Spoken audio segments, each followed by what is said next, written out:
Hello everyone. In this video we will going to complete this chapter. So there are some special cases. We just have to see that special cases, that what are the special cases. Change in demand when supply is perfectly elastic. Change in supply when demand is perfectly elastic. Change in demand when supply is perfectly inelastic. And change in supply when demand is perfectly inelastic. ये चार cases हमको देखने हैं कि अगर demand change होती है, demand में चेंज आ रहा है, डिमांड में चेंज कैसे आएगा, या तो वो इंक्रीज़ होगी या डिक्रीज़ होगी, लेकिन जो सप्लाई होगी वो परफेक्टली इलास्टिक होगी. Right, perfectly elastic means when the price remain same, जब आपके प्राइसेस कैसे रहते हैं, कॉन्स्टेंट रहते हैं. ठीक है, यानी कि जहाँ पर perfectly elastic means when the elasticity of supply is infinite, जब आपकी इलास्टिसिटी ऑफ सप्लाई इनफाइनाइट होती है उसको हम बोलते हैं परफेक्टली इलास्टिक. जो हमने उसमें पढ़ा था, डिमांड में पढ़ा था, सप्लाई में भी पढ़ा है. तो देखिए, change in demand when supply is perfectly elastic. आपकी डिमांड चेंज हो रही है जब सप्लाई परफेक्टली इलास्टिक है तो डिमांड या तो इंक्रीज़ होगी या फिर डिक्रीज़ होगी. जब डिमांड इंक्रीज़ हुई तो देखिए प्राइसेस तो सेम है, लेकिन डिमांड जब इंक्रीज़ होगी we will have to shift the demand curve to the right, that is D to D1, right. तो हमें बस क्या लिखना है, whatever we are doing in this diagram we just have to write here when the demand increases the demand curve shifts to the right from D to D1. Supply curve is horizontal and straight line parallel to x axis. जो आपका supply curve है वो कैसा रहेगा, parallel horizontal to x axis. Due to increase in demand for the product, क्योंकि आपका जो product है उसकी डिमांड क्या हुई है, इंक्रीज हुई है, तो the new equilibrium is established at point E1. तो नया इक्विलिब्रियम पॉइंट कौन सा हो गया, E1 हो गया, जिसके कारण equilibrium rises from OQ to OQ1. आपकी जो इक्विलिब्रियम, आपका जो क्वांटिटी है वो OQ से क्या हो गई, OQ1 हो गई, but the equilibrium price remain constant eight OP because supply is perfectly elastic. ऐसे ही हम करेंगे डिक्रीज इन डिमांड में. अगर आपकी डिमांड डिक्रीज हो रही है तो क्या होगा, डिमांड डिक्रीज होगी तो डिमांड कब कहाँ शिफ्ट हो जाता है, लेफ्टवर्ड शिफ्ट हो जाता है. लेफ्टवर्ड शिफ्ट होने पर आपकी जो क्वांटिटी है वो क्या हो जाएगी, रिड्यूस हो जाएगी from OQ to OQ2 and the new equilibrium will set at point E2.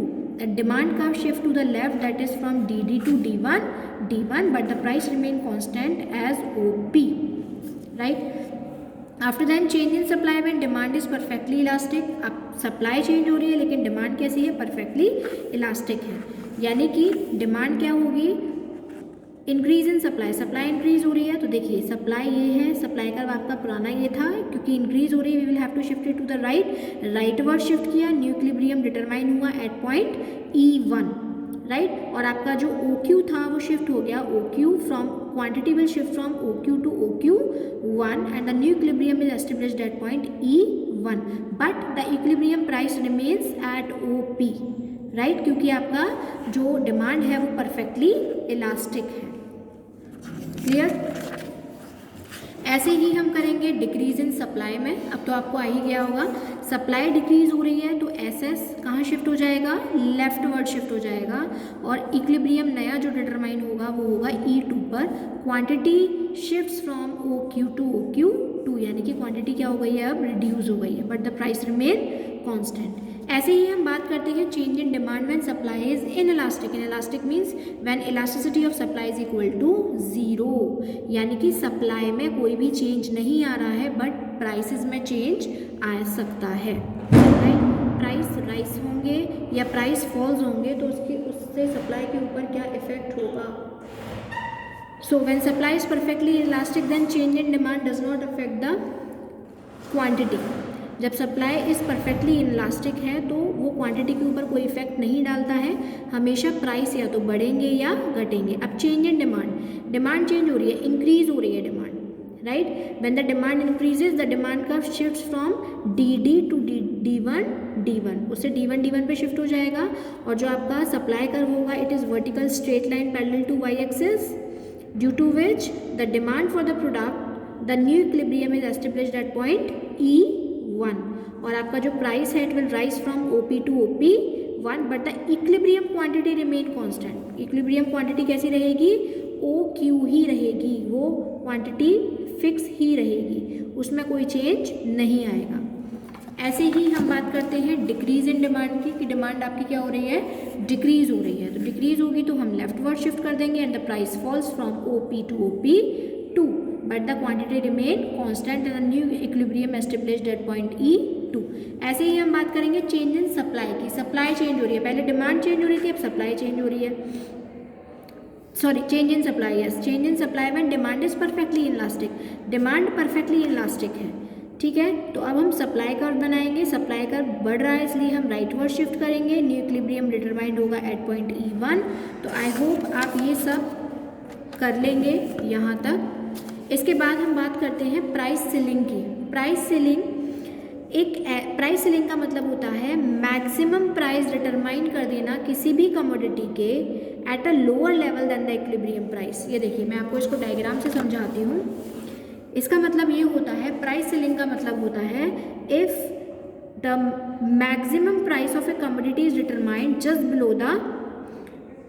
Below that market price, just below that equilibrium price. हमें प्राइस वैसे यहाँ डिटरमाइन करना चाहिए था, लेकिन हमने इसको यहाँ डिटरमाइन किया क्योंकि ये कमोडिटी कैसी है, एसेंशियल कमोडिटीज़ हैं, ज़रूरी कमोडिटीज़ हैं। अगर हमने इसका प्राइस हाई किया तो लोग इसको परचेज नहीं करेंगे। हमें इक्विलिब्रियम यहाँ पर नहीं देखना है, यहाँ पर इक्विलिब्रियम फेल हो जाता है। हमें क्या देखना है, हमें यहाँ पर देखना है प्राइस हम ऐसा सेट करें इस प्राइस से ज़्यादा, यानी कि इससे ज़्यादा हम अपने प्रोडक्ट को नहीं बेचेंगे। तो ये गवर्नमेंट सेट करती है आपकी लिमिट, राइट। गवर्नमेंट ही डिसाइड करती है that what will be the maximum price of a product, but it will not up to the equilibrium price. इसके बाद आता है आपका नेक्स्ट टॉपिक प्राइस फ्लोर। वो भी आपको कुछ कुछ ऐसा ही लगेगा, लेकिन प्राइस फ्लोर क्या होता है, प्राइस यहाँ पर तो हम मैक्सिमम प्राइस डिटरमाइन करते हैं और यहाँ पर हम मिनिमम प्राइस डिटरमाइन करते हैं fixed by the government which the producer must paid for their produce. आपका जो भी आपका प्रोड्यूसर प्रोड्यूस कर रहा है उसको पे जो करना होगा गवर्नमेंट को, वो एक मिनिमम प्राइस फिक्स कर देती है सरकार। जब फार्मर्स का कोई भी सामान मार्केट में नहीं बिकता है तो सरकार कहती है कि अगर ज़्यादा में बिक रहा है तो आप बेच सकते हैं, लेकिन अगर आपको कम में बेचना है तो आप मेरे पास आइए, हमारे पास आइए, हम आपका वो एक फिक्स प्राइस फिक्स कर देते हैं, मिनिमम प्राइस की इतने, अगर आप इतने में अपना सामान सेल करेंगे जो भी एग्रीकल्चर प्रोडक्ट है तो हम उसको लेंगे, राइट। तो अब ये देखिए प्राइस फ्लोर कैसे बनता है, उन्होंने एक प्राइस डिसाइड कर दिया। ये प्राइस जो होता है ये इक्विलिब्रियम के बाहर होता है, यानी कि इक्विलिब्रियम लेवल से ऊपर होता है, क्योंकि भाई गवर्नमेंट प्रोड्यूस कर रही है, गवर्नमेंट ले रही है from the people,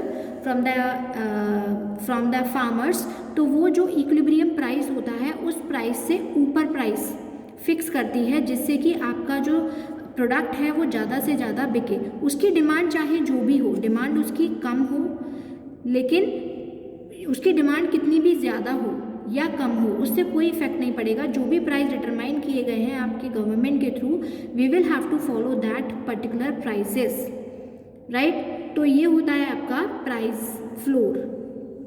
price ceiling जब हायर प्राइसेस डिटरमाइन कर दिए जाते हैं, यानी कि मैक्सिमम प्राइस डिटरमाइन कर दिए जाते हैं किसी भी कमोडिटी के, और यहाँ पर प्राइस फ्लोर में मिनिमम प्राइस की कम से कम कितना प्राइस होगा किसी भी प्रोडक्ट का, और वो प्रोडक्ट के प्राइसेस को थोड़ा हाई रखते हैं इक्विलिब्रियम प्राइसेस से, राइट, जिससे कि आराम से हमारे जो पीपल है, मतलब हमारा जो प्रोडक्ट है वो मार्केट में आ पाए। क्योंकि अगर हमने उससे हाई प्राइस नहीं रखा, मान लो मेरी किसी भी पर्टिकुलर चीज़ की जो सेल है वो 100 है मार्केट में, यानी कि टोटल पॉपुलेशन में सिर्फ 100 लोग मेरी चीज़ को खरीद रहे हैं। अगर मैं 100 से भी कम प्राइस रखूँगी, यानी कि अगर मैं 100, क्योंकि डिमांड है तो 100 ही बनाऊँगी, तो मेरा तो कॉस्ट ऑफ प्रोडक्शन बहुत ज़्यादा हाई जाएगा, राइट। तो इसलिए हम किसी भी जिसकी डिमांड थोड़ी सी कम होगी उसके प्राइसेस हम पहले से लिमिट कर चलते हैं कि इसके प्राइस कैसे होंगे, जो हमने सेट किए हैं वो सेटेड प्राइस होंगे, जिससे कि जो आपका प्रोडक्ट है उसके प्राइस और ज़्यादा कम ना हो, जिससे कि आपके प्रोड्यूसर को नुकसान ना हो। So here your micro economics has been completed. Thank you so much for watching the video.